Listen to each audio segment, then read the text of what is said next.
মানে স্পেসিফিক সালাউদ্দিন স্যারের কথা বলবো না, মানে যখন এই টিমে খেলছি সোহেল স্যার, বাবুল স্যার সবাই ছিল, সবাই মানে আমি সবার আন্ডারেই প্র্যাকটিস করেছি। আমি কখনো ওভাবে চিন্তা করি নাই, বাট পরিবেশটাই এমন হয়ে গেছিলো যে আমি ওভাবেই চিন্তা করা বাধ্য হয়েছে। বাট আমার মনে হয় 19-এ তো আমি ওডিআই ফরম্যাট খেলেছি না। দেখেন আগে কিন্তু আপনার যে এনসিএল টি20টা ছিল না, বিপিএল ছিল, শুধু বিপিএলে আমরা টিম পাইতাম না এই যে তকমার কারণে। অসুস্থ ছিলাম, আমার ডেঙ্গু চলতেছিল, আমি বুঝে উঠতে পারি নাই। সো এটা পরে টেস্ট করার পর দেখা গেছে মানে টাইফয়েডও হয়েছে। সো অল ওভার এটা খুব বাজে একটা সিচুয়েশন ছিল। না অবশ্যই এখন আল্লাহর কাছে থ্যাঙ্কসফুল, আলহামদুলিল্লাহ, সবই আল্লাহর ইচ্ছা। ওখানে আল্লাহর রহমতে যখন ভালো খেলছি তখন ওরা সবাই, বিশেষ করে সানিয়ান ভাই, মেহরাব ভাই, মানে ওরা অবাক হলো যে তুই কিভাবে বিপিএলে টিম পাস না। কেমন যাচ্ছে লাইফ? না আলহামদুলিল্লাহ, লাইফ ভালো যাচ্ছে আলহামদুলিল্লাহ। একটা ব্রেক দরকার ছিল, অনেক দিন ধরে আমরা টুর্নামেন্টের মধ্যে ছিলাম, সিরিজের মধ্যে ছিলাম। বিশেষ করে আমি এই টিম, তারপর ইমার্জিং টিম সব কিছু, রংপুরের আপনার জিএসএল টুর্নামেন্ট ছিল, তো সব মিলে অনেক ক্রিকেট হচ্ছিল। তো আলহামদুলিল্লাহ একটা ব্রেক দরকার ছিল। সো ভালো যাচ্ছে সব কিছু। ব্রেকেও দেখতে পাচ্ছি যে আপনি সকাল সকাল এসে জিম করছেন। লাইফটাকে এখন এমনই যে early to rise, early to bed, সকাল 6টা বাজে জিম করা, দেন সারাদিন ক্রিকেট নিয়ে থাকা? না অবশ্যই, আমার as a professional cricket player এগুলো আমাদের মেনটেন করতেই হবে। So gym is a part of recovery, plus আপনার যেগুলো ল্যাকিংস আছে ওগুলো নিয়ে কাজ করবেন। সো এরকম স্পেসিফিক কিছু না, বাট এরকম মেনটেন করার চেষ্টা করি। আপনার ক্যারিয়ার শুরুতে মানে একদম শুরুটা খুব প্রমিসিং ছিল। ঘরোয়া ডোমেস্টিকে আপনার নামে অনেক কথা হয়েছে, সাইফ হাসান নামে একজন ক্রিকেটার আসছে। আপনার টেস্ট ডেবিউ হলো, টেস্টের পর আপনি কোথাও যেন হারিয়ে গেলেন, দেন আবার কামব্যাক করলেন। মাঝের সময়টা আপনি কোথায় ছিলেন? সবসময় তো এই টিমের একটা প্রোগ্রাম, বিসিবির একটা প্রোগ্রামে ছিলাম every time. So thankful to BCB, emerging team, এই টিম সব এক প্রোগ্রামে ছিলাম। বাট যখন কোনো প্রোগ্রামে ছিলাম না তখন মাস্কো ক্রিকেট একাডেমিতে প্র্যাকটিস করেছি সালাউদ্দিন স্যারের সাথে। তো ওখানে মানে অনেক ভালো ফ্যাসিলিটিস ছিল, সেন্টার উইকেটে প্র্যাকটিস, তারপর ম্যাচ সিচুয়েশান, এভরিথিং, যেহেতু বড় মাঠ আছে। সো ওই ফ্যাসিলিটিস অ্যাভেল করার চেষ্টা করেছি যখন এখানে কোথাও ছিলাম না। আপনি বলছিলেন মাস্কোতে ছিলেন, আমরা একটা রিপোর্ট দেখেছি যে আপনি বিনা প্যাডে ব্যাটিং করতেন, মানে প্যাড না পরে ব্যাটিং করতেন। আপনার একটা কথা প্রচলিত ছিল যখন আপনি এইচ লেভেল খেলতেন যে সাইফের পা নড়ে না।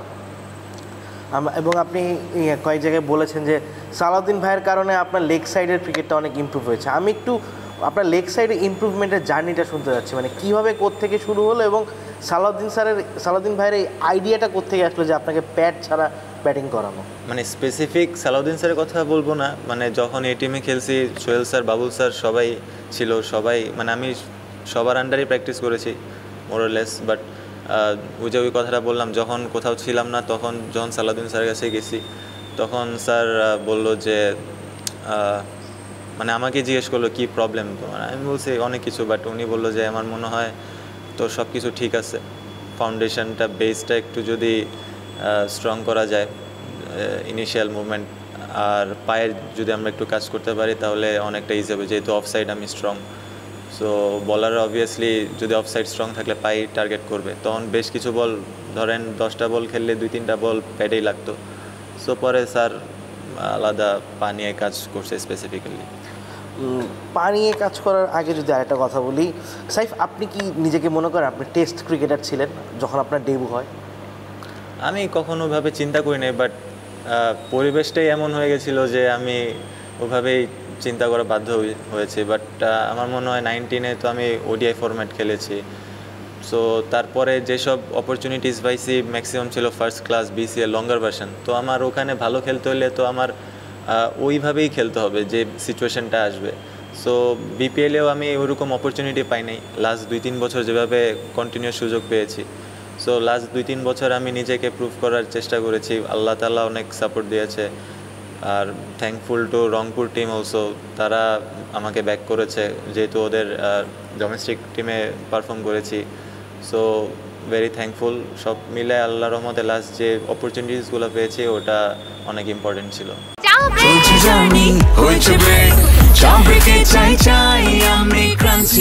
যে কোনো চা ব্রেকে বিস ক্লাব ড্রাই কেক, চায়ের সাথে আয়েশ। এই যে আপনি বললেন যে আপনি হয়ে গেছেন টেস্ট ক্রিকেটার, আমাদের মমিনুল ভাই আছেন, সাদমান ভাই আছেন, জাকির হাসানও আছেন, আপনার কাছে কি মনে হয় যে আপনাদের মতো ক্রিকেটারদের এই যে টেস্ট ক্রিকেটের তকমাটা লেগে যায়, এটা জাস্ট বিকজ আপনাদের লঙ্গার ভার্সন ধরে খেলতে হয়, মানে আপনারা সেই মানে ক্রিকেটটাই বাংলাদেশে ওই রকম, সেই কারণেই কি আপনার কাছে মনে হয় যে আমাদের এই ধরনের প্লেয়াররা টেস্ট ক্রিকেটের তকমাটা পেয়ে যায় এবং আপনি টেস্টে সুযোগ পেয়ে যান? না দেখেন, আগে কিন্তু আপনার যে এনসিএল টি20টা ছিল না, বিপিএল ছিল, শুধু বিপিএলে আমরা টিম পাইতাম না এই যে তকমার কারণে। এই যে থ্যাঙ্কসফুল টু বিসিবি, এখন একটা এনসিএল টুর্নামেন্ট হচ্ছে, দেখেন 100 কে মারছে, সাদমান মারছে, জয় মারছে, সৌরভ ভাই, ইয়াসির ভাই, অনেকে সবাই রান করছে, সবাই খুব ভালো স্ট্রাইক রেটে রান করছে। সো এটা অনেক ইম্পর্ট্যান্ট, আমাদের অপরচুনিটিস দরকার। কে টেস্ট প্লেয়ার, কে ওয়ানডে প্লেয়ার, আসলে এটা তখনই বোঝা যাবে। তো আমাদের অপরচুনিটিসগুলো দরকার। এই যে আমরা যখন আমরা টিম পাইতাম না তখন ওই যে ওইভাবে আমরা শো করতে পারতাম না কেউ, ওই আলটিমেটলি আমরা টেস্ট প্লেয়ারই। সো এখন যেহেতু খেলা অনেক বাড়ছে, আরও বাড়বে ইনশাল্লাহ, তখন সবাই অপরচুনিটিস পাবে, তখন সবাই নিজের খেলাটা দেখাতে পারবে। আমি একটা কথা শুনেছি যে আপনি যখন টেস্ট ডেবিউ হওয়ার পর আপনি যখন ফেল করেন এবং একটা সময় আপনাকে এমন একটা বার্তা দেওয়া হয় যে তোমাকে নিয়ে আমরা অনেক ট্রাই করেছি, আপাতত তোমাকে নিয়ে আমরা আর ভাবছি না, এবং এই বার্তাটা শোনার পর আমি যতটুকু জানি আপনি ভেঙে গিয়েছিলেন এবং অনেকখানি মেন্টালি ডিস্টার্ব হয়ে গিয়েছিলেন, এবং এই ডিস্টারবেন্সের কারণেই আপনার ক্যারিয়ারটা আরও 2-1 বছর পিছিয়ে গিয়েছে। আমি একটু গল্পটা শুনতে চাই আর কি আপনার কাছে। না অবশ্যই, বাদ পড়লে তো খারাপ লাগে। আমি লাস্ট টেস্ট ওই যে সময়টার কথা বলছেন, তখন পাকিস্তানের সাথে সিরিজ চলতেছিল, আমি টেস্ট খেলার পর টি20 খেলি একটা সিরিজ। সো আমি ওই সময় আমি মানে অসুস্থ ছিলাম, আমার ডেঙ্গু চলতেছিল, আমি বুঝে উঠতে পারি নাই। সো এটা পরে টেস্ট করার পর দেখা গেছে মানে টাইফয়েডও হয়েছে। সো অল ওভার এটা খুব বাজে একটা সিচুয়েশন ছিল। সো যখন ওখানে ছিলাম, ওই সিচুয়েশনে ছিলাম, আসলে কাম ব্যাক করতে পারি নাই। আর তারপর ওই তো যেই প্রসেসটা থাকে যে ন্যাশনাল টিমে বাদ পড়লে পরের যে টিমটা থাকে, এই টিম বা যেসব ক্যাম্প থাকে, ওই সবেও ছিলাম না। তো তখন কিছুটা কামব্যাক করতে সময় লেগেছিল, প্লাস অসুস্থ ছিলাম, সব মিলে তো একটা বড় একটা ব্রেক নিয়েছিলাম। But thankful to my family, আমার ওয়াইফ, আমার বাবা মা, সবাই ওই সময়টা ওই সাপোর্টটা খুব দরকার ছিল। বিসিবির অনেকেও অনেক কন্ট্যাক্ট করেছিল, শারিন হাফিজ ভাই, তারপর অনেক কোচ আছে, অনেক আগের কথা, বাট থ্যাঙ্কসফুল টু দেম, তখন তারা মোটিভেট করেছিল। আমি আরেকটা জিনিস শুনেছি যে ওই সময় নাকি আপনার মাথায় একটা জিনিস আসছিল যে পিনাক ঘোষ বা যেমন দেশের বাইরে গিয়ে ক্রিকেট খেলছে, আপনার মাথায় নাকি এরকম একটা চিন্তা ভাবনা ছিল যে যেহেতু দেশে হচ্ছে না, বাইরে গিয়ে ক্রিকেটটা খেলা যায় কিনা, বা দেশে ক্রিকেট ছেড়ে বাইরে কন্টিনিউ করার একটা চিন্তা ভাবনা আসছিল কিনা আমি জানার জন্য। এরকম অনেক সিচুয়েশন আসছে 19 থেকেও, যে যখন একটা প্লেয়ার আসলে খারাপ প্যাচ দিয়ে যায় তখন আসলে অনেক চিন্তা আসে। সো আমার মনে হয় এখন কিছুটা এই জিনিসটা নিয়ে ভালো ডেভেলপ হয়েছে, যে মানে নেগেটিভ থটসগুলো না আসা, কারণ প্লেয়ারের জীবনে আপস অ্যান্ড ডাউনস আসবেই, বাট কীভাবে নিজের প্রসেসটা মেনটেন করা যায় সেটা আসলে অনেক ইম্পর্টেন্ট। হতাশা থেকেই তো এই ধরনের চিন্তা ভাবনা আসে, কিন্তু এখন কেমন লাগে যখন আপনি আপনার বন্ধুদের কাছে বা আপনাদের সতীর্থর কাছে ইন্সপাইরেশন, যখন ইয়াসির আলী চৌধুরী প্রেস কনফারেন্স করেন বা নাইম শেখ কথা বলেন, ওনারা আপনার উদাহরণ টানেন এবং আপনার কথা বলেন যে সাইফকে দেখে আমরা ইন্সপায়ার হই, যে সাইফ বিপিএলে দল পেত না সেই সাইফ এখন ঢাকার হয়ে খেলবেন ডিরেক্ট সাইনিংয়ে। আপনি জানেন আপনি আপনার ফ্রেন্ডদের জন্য বা আপনার কলিগদের জন্য কত বড় ইন্সপায়ারিং হিসেবে কাজ করেছেন এবং তারা আপনার সঙ্গে কী আলাপ করেছে? না অবশ্যই, এখন আল্লাহর কাছে থ্যাঙ্কসফুল, আলহামদুলিল্লাহ, সবই আল্লাহর ইচ্ছা। ইন্সপায়ারিংয়ের কথা যেটা বললেন, নাইম শেখ আমার অনেক ক্লোজ ফ্রেন্ড, ও একটা রোল মডেল, ও অনেক স্ট্রাগল ফেস করেছে। সো ও অনেক ইন্সপায়ারিং, ও যেভাবে কামব্যাক করেছে, হয়তোবা ও এখনও ওর 100% দিতে পারে না ইন্টারন্যাশনালে, বাট আই এম শিওর ও দিবে। ওর মধ্যে অনেক ক্যাপাবিলিটিস আছে বাংলাদেশ টিমকে অনেক কিছু দেওয়ার। অঙ্কন আছে, অনেক হার্ডওয়ার্কিং, ওকে দেখে অনেক ইন্সপায়ার হই। ইয়াসির রাব্বি ভাই কনসিস্টেন্টলি ডোমেস্টিকে পারফর্ম করতেছে, এরকম অনেকেই আছে। বাট আসলে আমি আমার কথা যেটা বললেন, এখনও ওইরকম আহামরি কিছু করি নাই। কয়েকটা ম্যাচ হয়তো বা ভালো খেলেছি, টিমের জন্য কন্ট্রিবিউট করতে পারছি, বাট চেষ্টা করব নিজের এখনও যে ল্যাকিংসগুলো আছে এগুলো নিয়ে কাজ করব, প্রসেসে থাকা। এটাই আসলে ইম্পর্টেন্ট। আপনি প্রসেসে যখন থাকবেন, আপনার ওয়ার্ক এথিক্স যদি ভালো হয়, আপনার প্র্যাকটিস যদি ভালো হয়, আপনার ম্যাচে আপনি ভালো রিয়্যাক্ট করতে পারবেন। কথায় আছে দুর্বলতাকে শক্তিতে রূপান্তরিত করো। আপনার একটা দুর্বলতা ছিল যে আপনি গ্রাউন্ড শট খেলতে পারেন না, গ্রাউন্ড শট খেলতে একটু প্রবলেম হয় এবং আপনার পা ফুট মুভমেন্টে প্রবলেম হয়, কিন্তু এখন দেখা যাচ্ছে টি-20 যুগে এসে আপনি সেই দুর্বলতাকে শক্তিতে রূপান্তর করে রান বের করছেন। এই আইডিয়াটা মানে ট্রিকটা কিভাবে বের করলেন, বা কারো কোনো আইডিয়া ছিল কি না? আসলে ওরকম স্পেসিফিক কোনো চিন্তা করি নাই। এখন যদি আমি আমার উইকনেসগুলো নিয়ে পড়ে থাকি, তাহলে আসলে কামব্যাক করাটা খুবই টাফ। আমার যেগুলো স্ট্রেংথ আছে সেগুলো যদি আমি কাজে লাগাই, সেগুলো নিয়ে যদি আমার নিজের একটা প্যাটার্ন তৈরি করি খেলার, ওটা যদি টিমের জন্য হেল্পফুল হয়, ওয়াই নট। অবশ্যই ল্যাকিংসগুলো থাকবে, ওগুলো যদি আমি ওয়ার্কআউটও করার চেষ্টা করি, তাহলে আমার স্ট্রেংথ আরও বাড়বে। সো ওইটাই মাথায় থাকে যে নিজের যে স্ট্রেংথগুলো সেগুলো নিয়ে আরও কীভাবে ডেভেলপ করা যায়, উইকনেসগুলো কীভাবে কাজ করা যায়। আর গেমে যখন থাকবো তখন আসলে এনজয় করাটা অনেক ইম্পর্টেন্ট, স্বাভাবিক থাকাটা খুবই ইম্পর্টেন্ট। এটাই।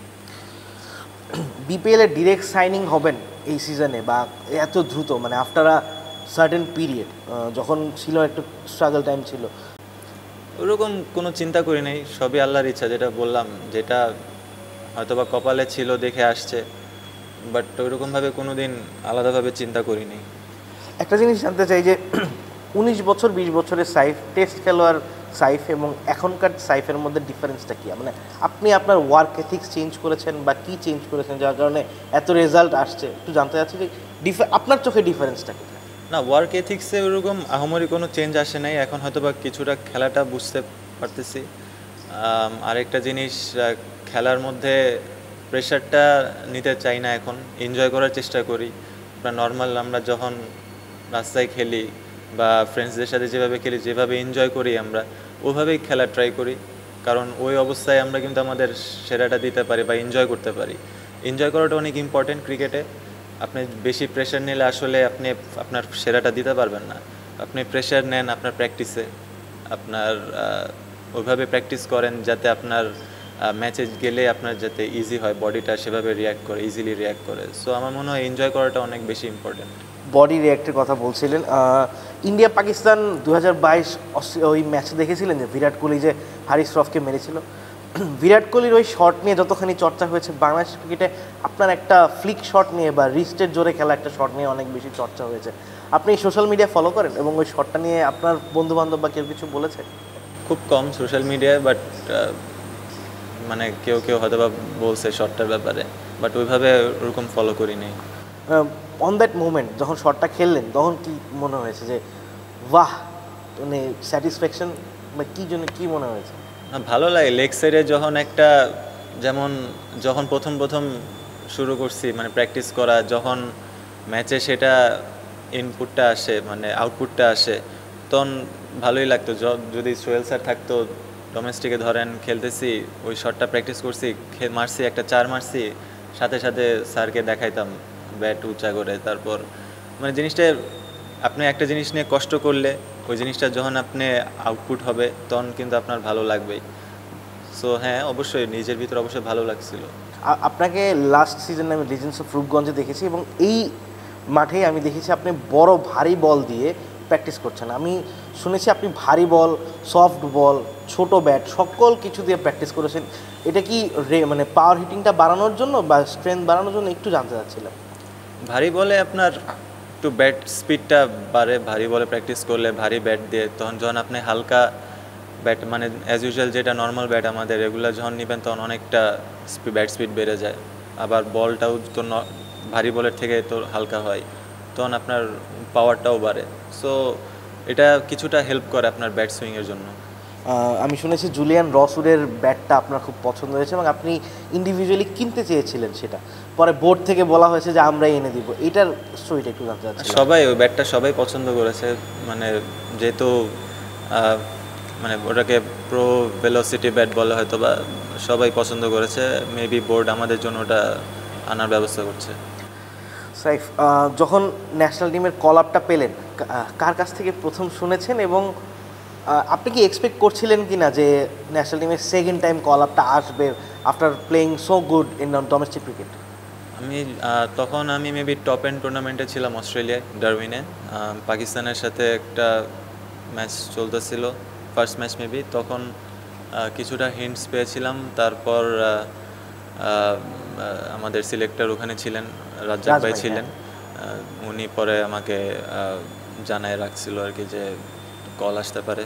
সোহান ভাইও জানায় রাখছিল, আর নাফিস ভাই তো ফোন দিয়ে বলেছিল। আপনার রেভেলেশন বা আপনার ক্যারিয়ার চেঞ্জিংয়ের পেছনে বসুন্ধরা বা বলতে গেলে রংপুর রাইডার্স, তাদের একটা বড় একটা রোল আছে। তারা যদি আপনাকে না নিতেন বা আপনাকে সেই সুযোগটা না দিতেন, আপনি হয়তো নিজেকে ফ্লারিশ করতে পারতেন না বা নিজের জায়গাটা ক্যাপাবিলিটি শো করতেন না। বসুন্ধরা আপনার উপর কীভাবে আস্থা রাখলো এবং বসুন্ধরার সঙ্গে আপনাদের সম্পর্কটা সেভাবে কীভাবে বিল্ড আপ হলো? ফার্স্ট আমি জয়েন করছি ওদের লিস্টে টিমে, ওখানে শেখ জামালে 3-4 বছর খেলছি ওখানে প্রিমিয়ার লিগে। তার আগে প্রাইম দলেশ্বরে ছিলাম, তো ওখান থেকে সোহান ভাই ফার্স্ট পিক করলো, কন্ট্যাক্ট করলো। তারপর তো ওখানে খেললাম। পরে তখন তো ধরেন বিপিএলে অন অ্যান্ড অফ ছিলাম, এক বছর টিম পাই না, এক বছর টিম পাইছি, ম্যাচ খেলি না একটাও। তো এইভাবে অন অ্যান্ড অফ ছিল। তো পরে ওখানে আল্লাহর রহমতে যখন ভালো খেলছি, তখন ওরা সবাই, বিশেষ করে সানিয়ান ভাই, মেহরাব ভাই, মানে ওরা অবাক হলো যে তুই কিভাবে বিপিএলে টিম পাস না, তুই তো হোয়াইট বলে ভালো খেলিস। তো মানে আমার মধ্যেও ডাউট থাকতো যে আমি আসলে কি পারবো, কারণ অপরচুনিটিস পাইনি। বাট থ্যাঙ্কসফুল, আল্লাহ ওভাবেই মিলাই দিছে। বিপিএলেও পিক করছে, তার আগেও একটা জিএসএল টুর্নামেন্ট ছিল। সো জিএসএল টুর্নামেন্ট আসলে অনেক বেশি ইম্পর্টেন্ট ছিল আমার ক্যারিয়ারে, বলতে পারেন একটা টার্নিং পয়েন্ট। কারণ অনেক বড় একটা টুর্নামেন্ট, বা 5টা ভালো ফ্র্যাঞ্চাইজি টিম, খুব ভালো একটা এনভায়রনমেন্ট, ভালো একটা ক্রিকেট হয় ওখানে। সো ওই খেলাটা অনেক হেল্প করেছে আমার। প্লাস তারপর সাথে সাথে এসে বিপিএলেও খেলতে পারছি আলহামদুলিল্লাহ। তারপর আবার জিএসএলে গেছি। সো ওই যে 3টা টুর্নামেন্ট, এটা আসলে অনেক বড় একটা টার্নিং পয়েন্ট ছিল আমার জন্য। তো এখন মনে হচ্ছে যে অল গোয়িং গুড, বাট যখন আপনি খারাপ খেলবেন বা একটু আউট অফ ফর্ম যাবেন, দেন তখন কথা উঠবে যে সাইফ সুন্দর করে বল ক্লিয়ার করছে, তখন অনেকেই বলবে যে সাইফ চলছে না। আসলে সমালোচনা, ফেসবুকের ট্রল, মানুষের কথাবার্তা, মিডিয়া, আপনি এই জিনিসটা এখন কীভাবে হ্যান্ডেল করেন? আমার মনে হয় মেন্টালি স্ট্রং থাকাটা অনেক ইম্পর্ট্যান্ট। আপনার ভালো টাইমে আপনি যেভাবে এনজয় করতেছেন, খারাপ টাইমে আপনার ওই জিনিসটা নেওয়ার ক্যাপাবিলিটি থাকতে হবে। অ্যাজ এ ক্রিকেটার আপনার এটা আসবেই, আপনার এভাবে মানিয়ে চলতে হবে। নিজেকে কোথায় দেখতে চান এখন, মানে শেষটা কোথায় করতে চান? বা এখন সবারই তো বয়সের সঙ্গে সঙ্গে মানে গোল চেঞ্জ হয়, এখন আপনার এই মুহূর্তে ক্যারিয়ার নিয়ে গোলটা কি? আসলে আমি বড় কিছু চিন্তা করতে চাচ্ছি না, আসলেও আমি নিজের মধ্যেই রাখি। আর কারণ আমি কখনো তো প্ল্যান করে আসি না যে আমি এই টুর্নামেন্টে খেলবো বা আমি এশিয়া কাপ খেলবো, আমি কখনো তো এটা ভাবি নাই। সো আল্লাহ যেটা দিবে অবশ্যই এটা নেওয়ার চেষ্টা করব। জাস্ট যেটা মাথায় থাকবে, ডে বাই ডে নিজেকে যত ইমপ্রুভ করা যায়, আর যে প্রসেসটা ফলো করতেছি এই প্রসেসটা যাতে আমি মেনটেন করতে পারি।